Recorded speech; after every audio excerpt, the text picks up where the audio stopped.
Mas deixa eu dizer algo para você. Queria começar lendo um verso da palavra de Deus que está em Efésios capítulo 2, verso 1. E vos vivificou, estando vós mortos em ofensas e pecados. Ele nos deu vida, estando nós mortos nos nossos delitos e nos nossos pecados.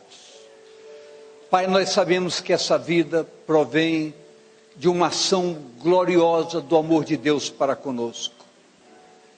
Todos sabemos em plena consciência que o único caminho capaz de nos liberar de todas as prisões e pendências para com o Senhor Deus, através das nossas falhas, é a graça na pessoa do Senhor Jesus. E é por isso que queremos que nesta noite a manifestação da Tua graça alcance o nosso entendimento em plenitude, para que possamos crescer, possamos evoluir, possamos alcançar dimensões maiores no entendimento das coisas que dizem respeito ao Teu reino. Que Tu nos abençoe. Já oramos nesta noite aqui para que o Senhor opere maravilhas, e cremos que o Senhor operará maravilhas, mas muitas maravilhas ainda poderão acontecer com a consciência efetiva da essência da graça de Deus na pessoa do Senhor Jesus. Que todos sejam abençoados, fortalecidos nesta noite, robustecidos espiritualmente, para que possamos sentir de maneira bem clara, bem viva, um desenvolvimento forte de uma igreja comprometida com a santidade, também uma igreja capaz de evangelizar, de conquistar vidas para o Teu reino. É o que o Senhor espera de todos nós, mas para que possamos fazer algo, antes de tudo, precisamos viver uma realidade de comunhão plena com o Senhor, cada dia do nosso caminhar. Que todos sejam abençoados nesta noite. A Tua graça, a Tua bondade, as Tuas muitas maravilhas se manifestem, abençoando todos que estão aqui, em nome do Senhor Jesus. Amém. Você pode sentar com toda a liberdade.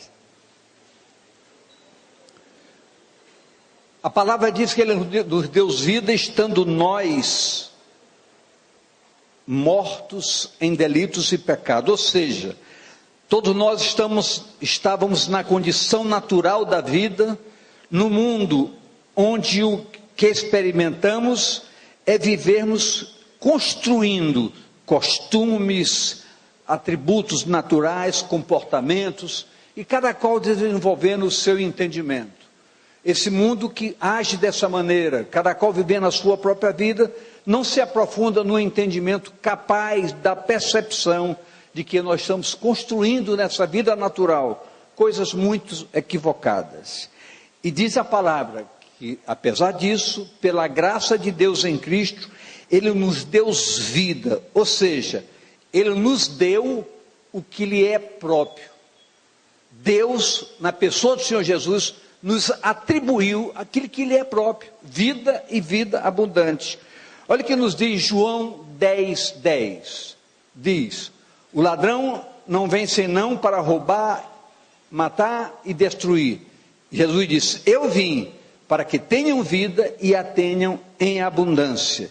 E João 14:17 consolida essa informação dizendo: e o Espírito da verdade, que o mundo não pode receber, porque não vê nem o conhece, mas vós os conheceis, porque Ele habita convosco e estará convosco, ratificando a essência dessa vida abundante, trazida pela graça de Deus em Cristo. Deus em Cristo nos proporcionou e nos proporciona o sobrenatural. É bom que nós entendamos isso. As coisas espirituais que adentram no recinto do nosso entendimento, nos tiram do natural e nos conduzem ao entendimento do sobrenatural, como Deus age no sobrenatural em nossas vidas, permitindo que vivamos coisas tão preciosas que a olho nu, no entendimento natural, as pessoas não conseguem perceber. É como diz a palavra, que para o mundo lá fora é loucura, mas para os que creem é a graça evidente do poder de Deus operando em nossas vidas. Logo, essa vida independente do mundo que vivemos lá fora, precisa ser manifestada ousadamente na autoridade que a vida com Deus nos proporciona. É preciso que nós entendamos que quando estamos em comunhão plena com o Senhor Deus, potencialmente existe uma autoridade em nossas vidas que nos capacita a sobrepujarmos todos os desafios lá de fora. Ninguém é bastante homem, ninguém é bastante mulher para vencer os desafios, as afrontas sozinhos. É preciso que nós entendamos que toda a capacidade que nós temos de sobrepujar as atrações do pecado, os desejos da carne, a sensualidade, a sexualidade, todo esse potencial que nos habilita e nos capacita para sobrepujarmos e possamos manter uma vida íntegra, de honra ao Senhor, de santidade dentro do Senhor. Só o poder da sua presença é capaz de nos habilitar para esse tipo de comportamento. Nenhum de nós, na natureza humana, é capaz de de ter essas mudanças radicais, se não for através de uma ação operadora, através da presença do Espírito Santo de Deus em nossas vidas. É como diz Davi no Salmo 144, verso 5. Olha o que ele diz: abaixa, ó Senhor, os teus céus e desce, toca os montes e fumegarão. Quer dizer, o Senhor tem que descer da sua soberania para estar presente em nossas vidas, fazendo tabernáculo em nossas vidas, para que nós possamos sobrepujar todos os desafios e ter uma vida de pleno agrado ao coração de Deus. Eu queria fazer uma pergunta para essa igreja com muita tranquilidade. Quem é tentado todos os dias aqui? Todo mundo é tentado. Então nós temos aí agentes que nos tentam o tempo todo. Como superar, como sobrepujar, como vencer essas tentações? Na nossa força natural, isso é impossível. Para que isso aconteça, nós temos que entender que o nosso relacionamento com Deus tem que ser aprimorado cada dia mais intensamente.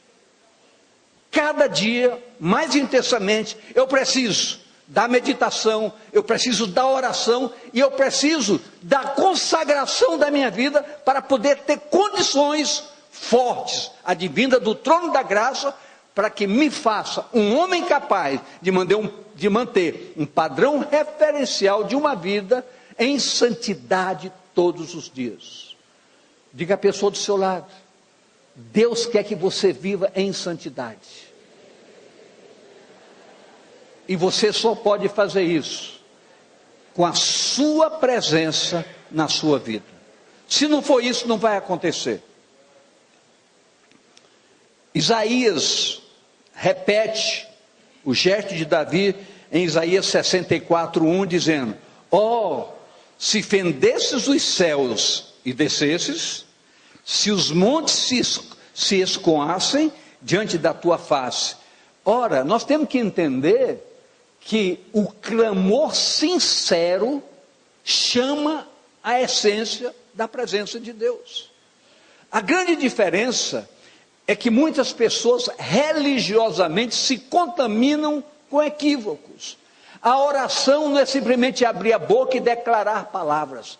A oração tem que proceder de uma forma antecedente, através de uma adoração sincera, onde se abre o coração para nos deleitarmos na presença do Senhor com verdade, declarando quem Ele é, o que Ele pode. Então a oração já é uma consequência que nos traz resultados.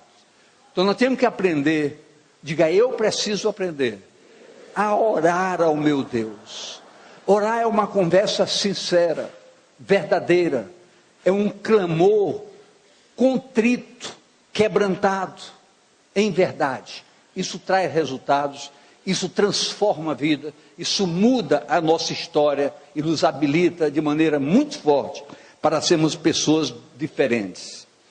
O poder do Evangelho está na ação do Espírito Santo. O poder do Evangelho está em quê? Então, é o Espírito Santo que nos ensina todas as coisas. E a Bíblia diz que nem orar nós sabemos.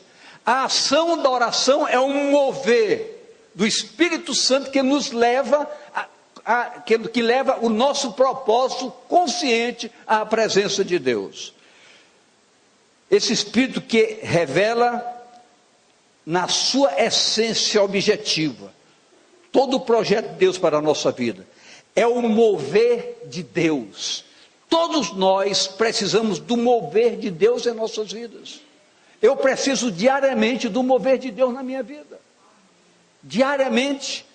É o que nos diz Romanos 1,16.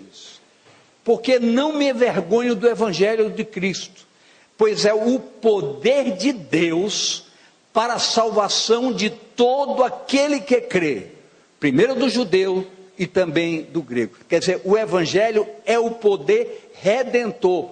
Por que o Evangelho é o poder redentor? Porque é através do Evangelho que nós somos ensinados como podemos sobrepujar todos esses desafios. E é através do Evangelho que nós entendemos, compreendemos e aprendemos que a força propulsora da vitória em nossas vidas é uma ação exclusiva da presença do Espírito Santo que nos orienta e nos ensina todas as coisas.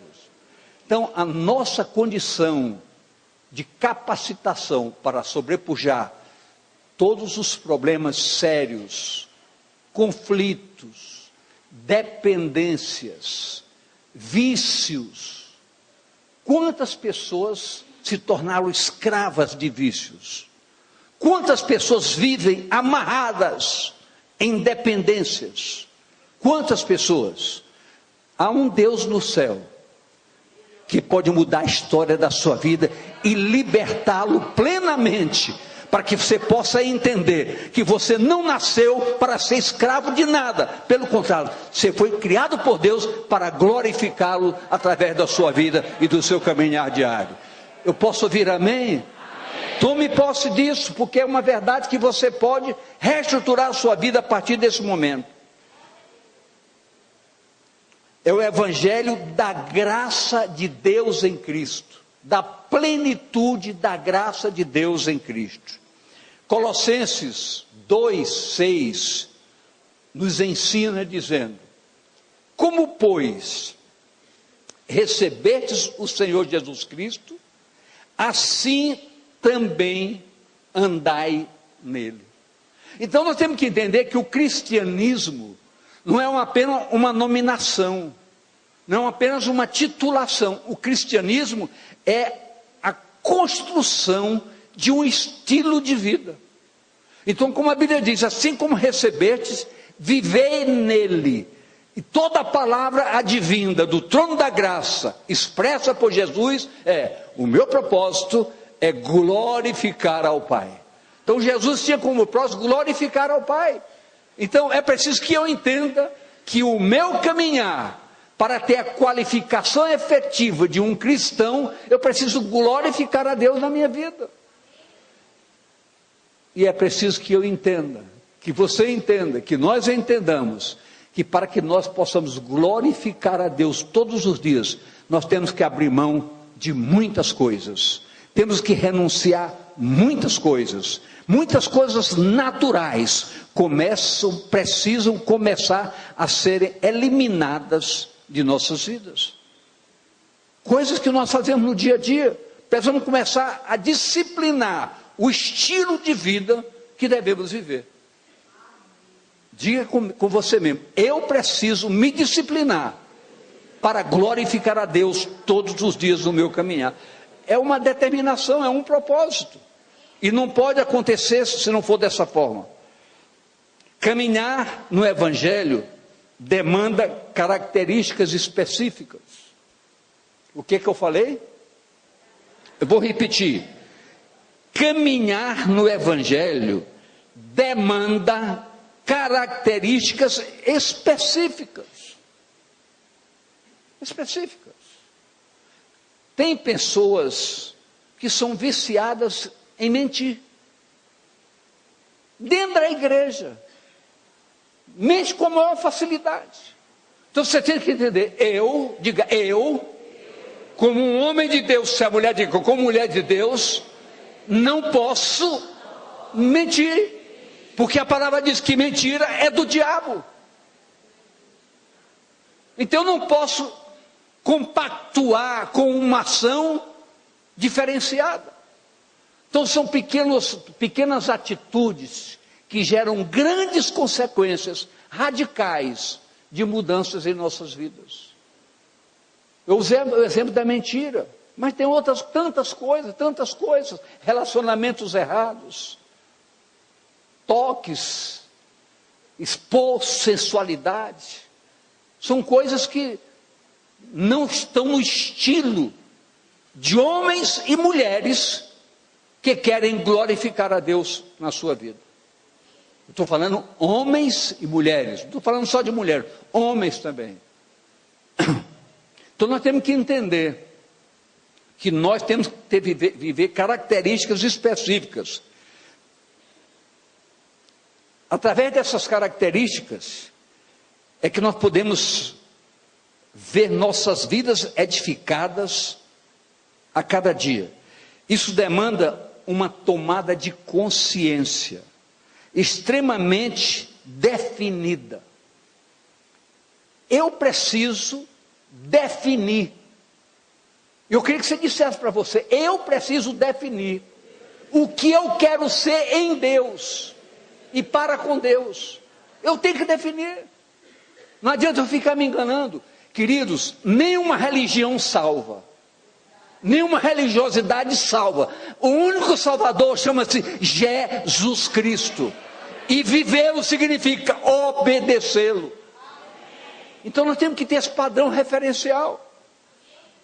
Temos que ter esse padrão referencial. Ele é construído com propósito. Eu tenho que definir o que eu quero ser. É preciso que eu defina o que eu quero ser. E isso é algo extremamente difícil. Mas, sem um propósito de definição, nós não iremos a lugar algum. Comporemos tão somente uma história de igreja. Nada disso nos interessa. O que nos interessa é que nós estamos aqui com propósitos. Largamos tudo para estar aqui, para adorar ao Senhor nesta noite, mergulhar na sua palavra e nos alimentarmos da verdade. Quando a Bíblia diz, lá em Lucas 16, 13, Lucas 16, 13,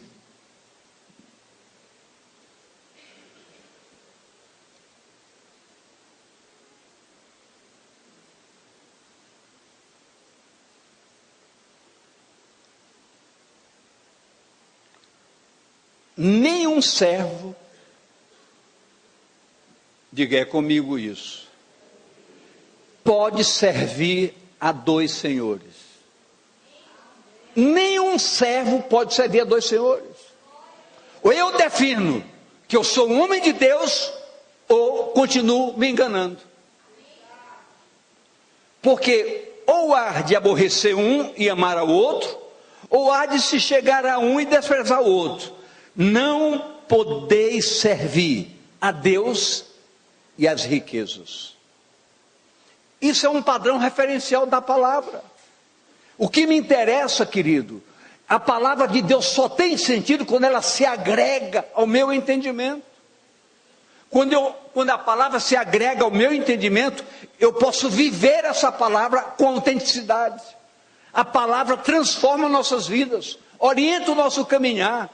Ela gera entendimento e fortalece todo esse entendimento e faz com que nós possamos tomar posições muito corretas em relação a um caminhar de cada dia.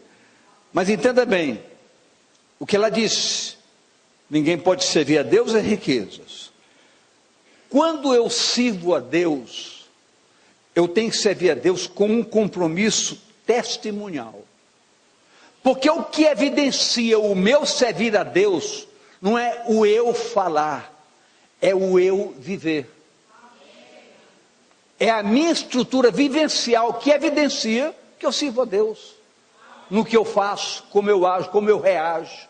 E isso é isso é como a Bíblia diz, isso é de glória em glória. Cada dia eu vou evoluindo em passos firmes nesse processo de me libertar de todas as prisões para tomar posse de toda a dádiva chamada graça plena de Deus para a minha vida. Mas isso é uma determinação, é um propósito. Agora, servir a Deus demanda duas coisas básicas.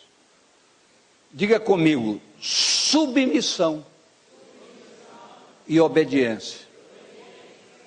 Ou duas coisinhas difíceis. Você ser submisso. Como podemos subentender essa submissão? Ou entender mais claramente essa submissão? É eu entender que há coisas que, embora pareçam lícitas, não me convém como homem de Deus. Eu vou repetir o que eu já disse aqui 1832 vezes. Vai ser mais uma. Há lugares que eu não posso frequentar. Não posso frequentar. Porque não condiz com o homem de Deus. Ah, mas pastor, o senhor é um adulto, o senhor tem consciência. Mas a palavra diz que, para não escandalizar o meu irmãozinho, eu preciso abrir mão de prerrogativas. Isso significa o quê? Compromisso com o Evangelho. Compromisso com o Evangelho. Ninguém pode servir a Deus e as riquezas. Agora, há que se fazer uma pergunta: o que é uma riqueza para você? Quando a palavra fala riquezas nesse sentido, ela não está falando posses financeiras. Ela está falando o que é riqueza na minha vida. Por exemplo, tem pessoas que vivem um relacionamento, mesmo errado, mas isso é a riqueza da sua vida. É uma prisão, mas é a sua riqueza. Um relacionamento errado, relacionamento em adultério. Todas essas coisas são riquezas falsas que não podem compactuar com quem tem compromisso com Deus. Queridos, há coisas que parecem duras, que parecem difíceis de se falar, mas eu quero dizer de maneira bem clara a todos os homens e a todas as mulheres: um homem de Deus, uma mulher de Deus, não entra nessa área. Isso não faz parte da nossa vida. Isso não entra na nossa história. A sociedade diz: mas todo mundo falha, todo mundo faz isso, todo mundo faz aquilo. Você tem que dizer: eu não sou todo mundo, eu sou um servo de Deus. Eu sou uma serva de Deus. Então você tem que se qualificar, você tem que tomar posse do que você é. Senão você está vivendo uma ilusão. Você não sabe até quando você vai durar. Não se deixe surpreender na jornada do engano. Posicione-se hoje quem você é em Deus e para com Deus. A sua história vai mudar, você vai andar de cabeça erguida, tranquilo, seguro, sem temores, sem nada. Deus há de abençoar você tão fortemente que você vai se alegrar todos os dias.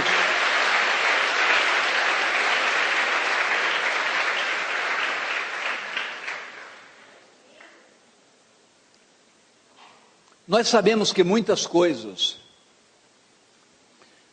que estão aqui, quando faladas, provocam até revoltas em pessoas.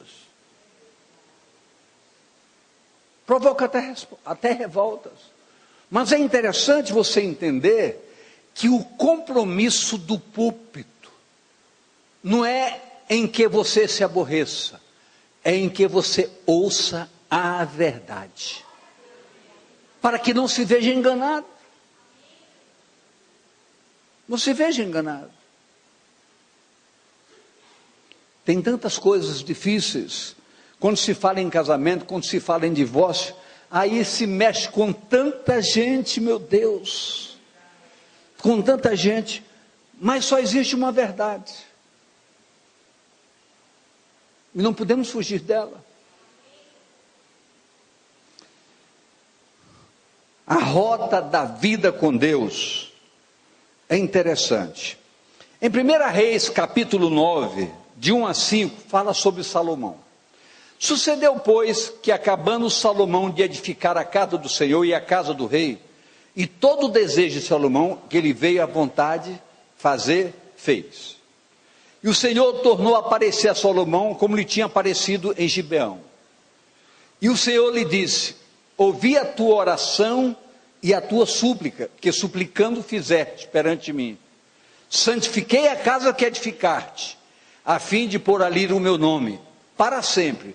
E os meus olhos e o meu coração estarão ali todos os dias. Pode parar um pouquinho aí, por favor.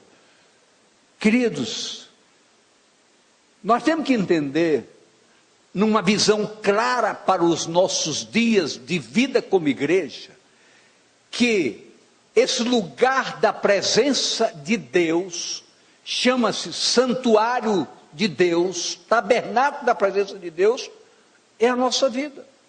E o Senhor diz: quando eu estou ali na sua vida, todos os dias estarei com você, todos os dias eu serei a sua ajuda, o seu braço forte.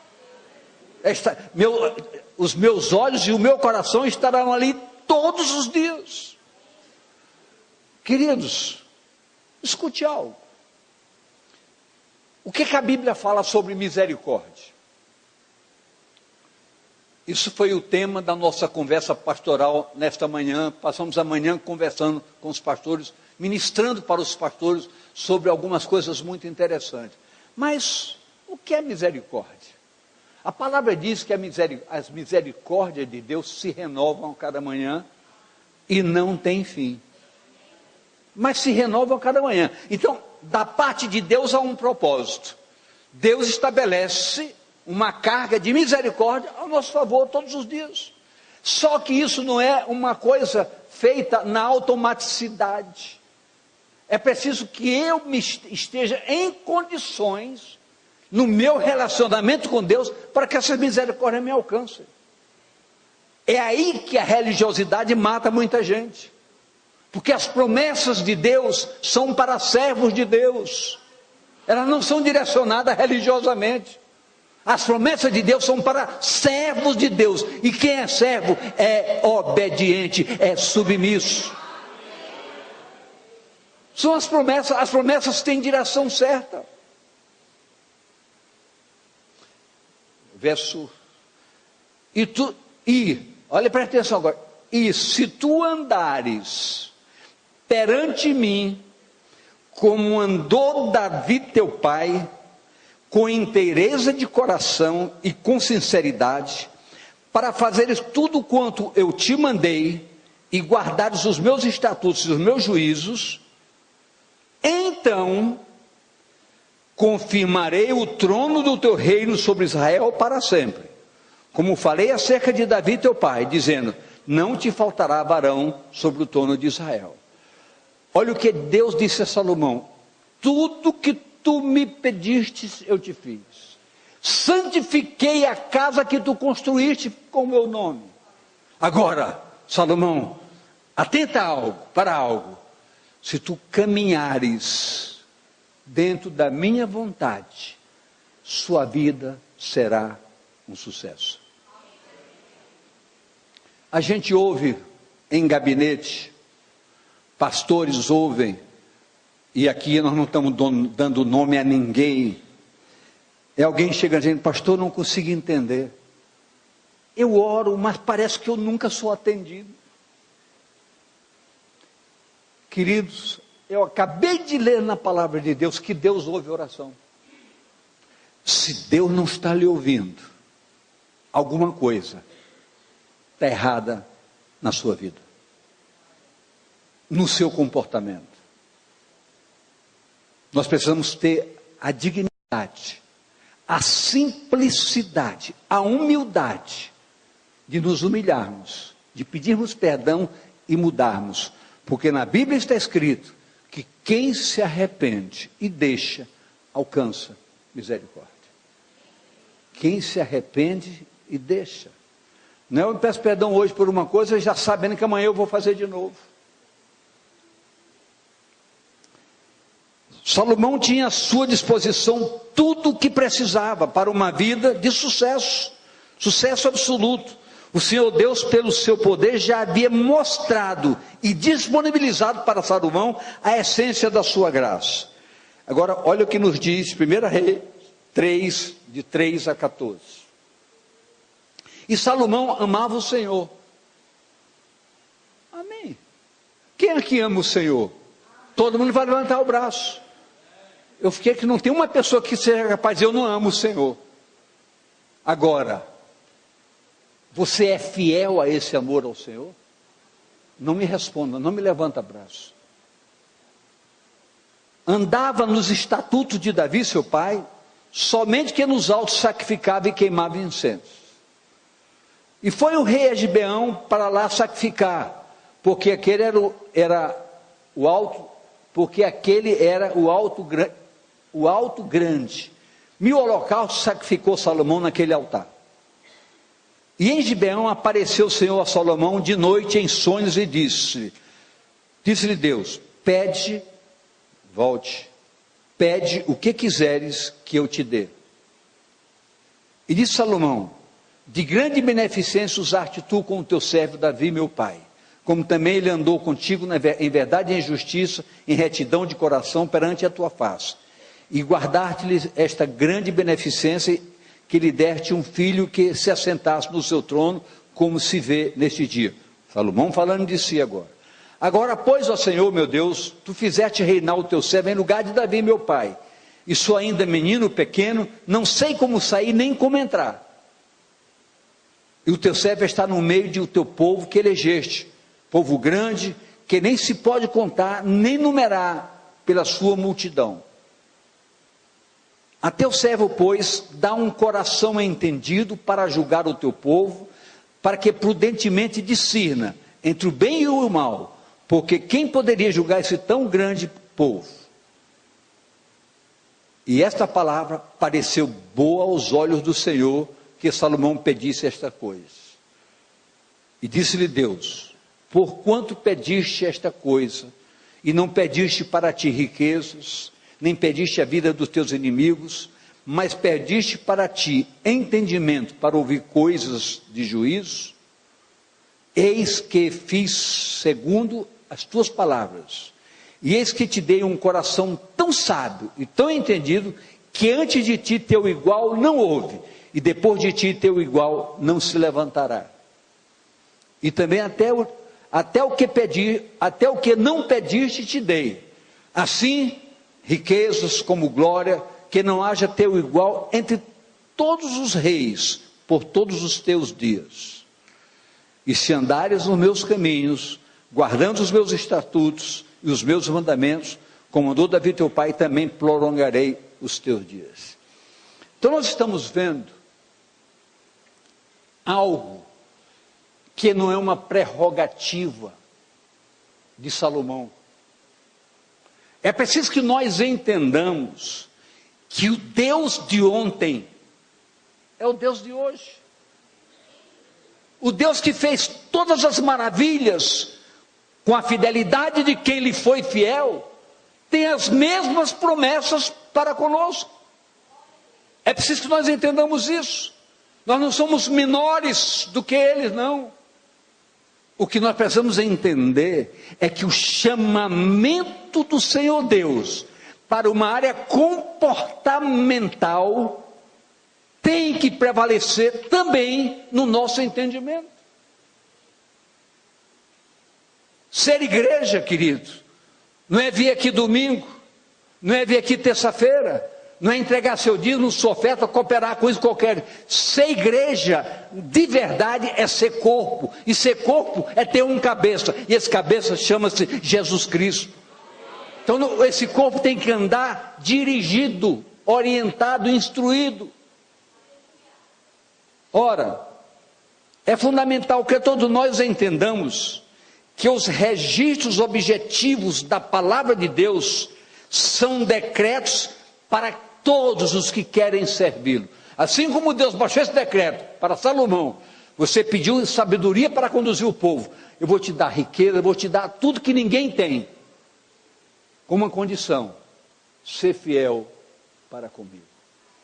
Queridos, é uma pergunta que eu já me fiz várias vezes, e me interpelei também algumas vezes. Nós vamos ver que Salomão ouviu tudo isso de Deus: vou te dar sabedoria, vou te dar riqueza, vou te dar tudo que ninguém tem, nem antes de ti, nem depois de ti terá. Então, se Deus chega comigo e me dissesse: meu filho, se você fizer isso, eu jamais deixarei de lhe conduzir. Eu desmaiaria só de ouvir.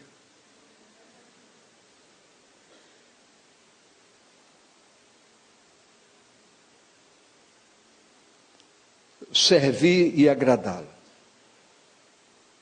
Só promessas, e essas promessas são sempre as mesmas. Isaías 1,19 diz: se quiserdes e ouvirdes, comereis o bem desta terra. Mas escute, o que aconteceu com Salomão? 1 Reis 11, 1. 1 Reis 11, 1. Depois o 2. Primeiro o 1.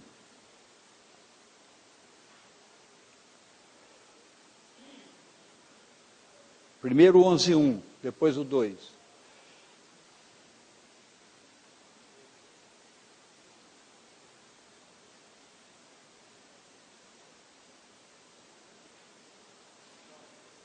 E o rei Salomão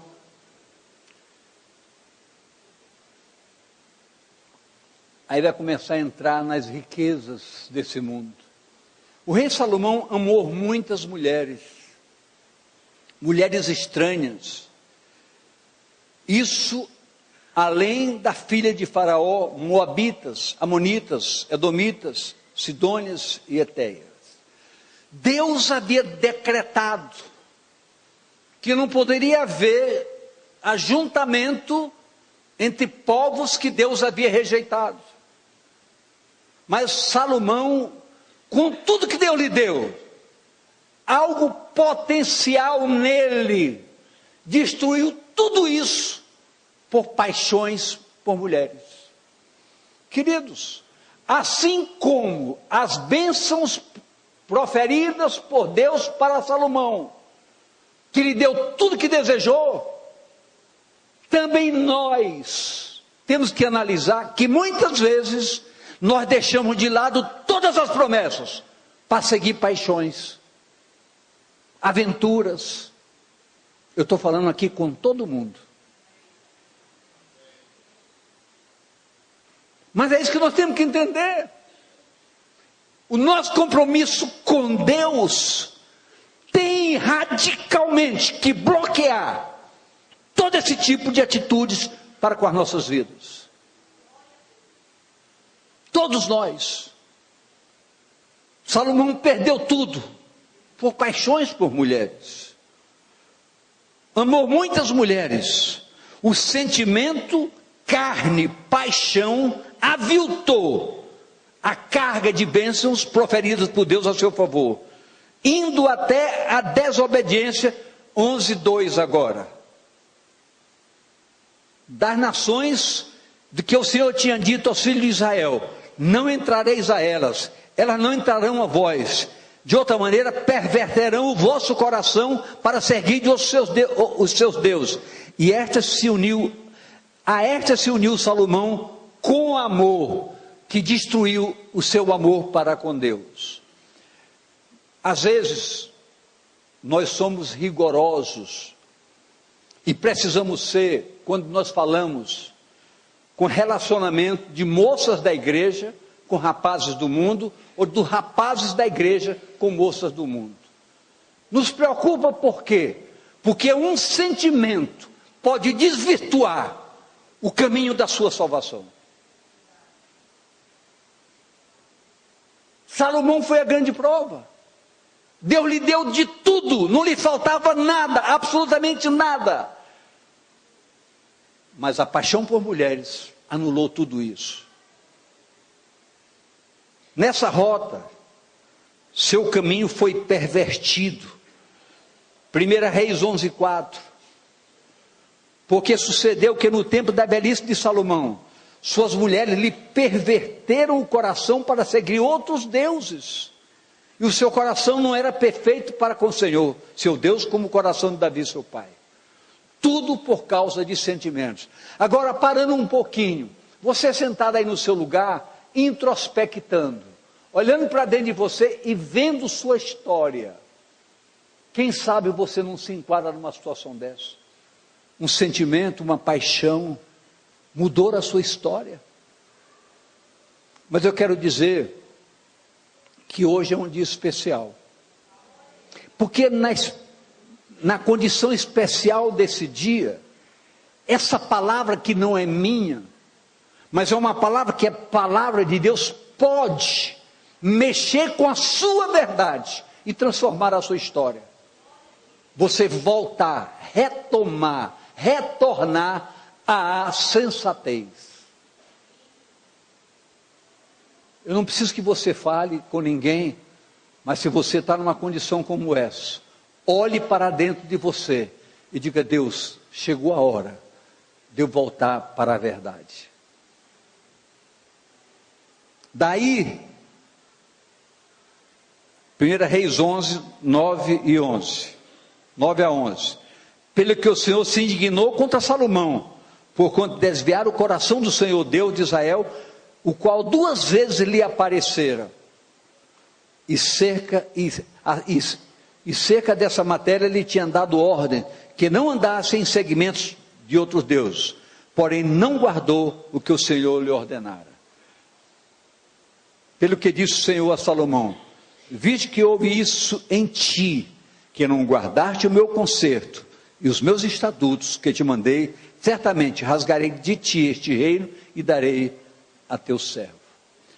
Queridos, é sempre bom, e eu entendo isso claramente, eu entendo isso de maneira muito lógica, que sempre é muito bom nós estarmos num culto em que tudo que se ouve é só para dizer aleluias, amém, dá pulo de alegria. Isso é maravilhoso, isso nos faz bem. Mas eu quero lhe dizer que eu prefiro chegar em casa, me deitar, como graças a Deus me acontece, dormir tranquilamente, sabendo que eu não usei de subterfúgio para lhe enganar, dizendo coisas que você precisa ouvir, ainda em tempo de oportunidade, para que a sua história mude e o Senhor seja glorificado na sua vida. Isso é fundamental, isso é de muita importância. Estar firme no Evangelho é nos permitir caminhar nas ruas do reino. Muitas coisas maravilhosas vão acontecer em nossas vidas, que nem sempre poderemos nem sequer contá-las, porque as pessoas não vão acreditar. Coisas maravilhosas acontecem no nosso relacionamento com Deus, que não vale a pena contar, que você é capaz de dizer: ele está mentindo. Mas quem tem intimidade com Deus, sabe o que Deus faz. É a grandiosidade do poder divino, operando em vidas, que amam e servem ao Senhor. é caminhar na unção da vida e sermos, para encerrar, o que diz 1 Pedro 2, 9 e 10. Mas vós sois a geração eleita, o sacerdócio real, a nação santa, o povo adquirido, para que anuncieis as virtudes daquele que vos chamou das trevas para a sua maravilhosa luz. Vós, que em outro tempo não erais povo, mas agora sois, como igreja do Senhor Jesus, povo de Deus, que não tinha alcançado misericórdia, mas agora alcançastes misericórdias. Você entendeu, querido? Se você entendeu, saiba que essa noite é singular. Ela pode contar uma nova história na sua vida, e você pode contar uma nova história no seu compromisso com o Senhor Deus. Fique de pé.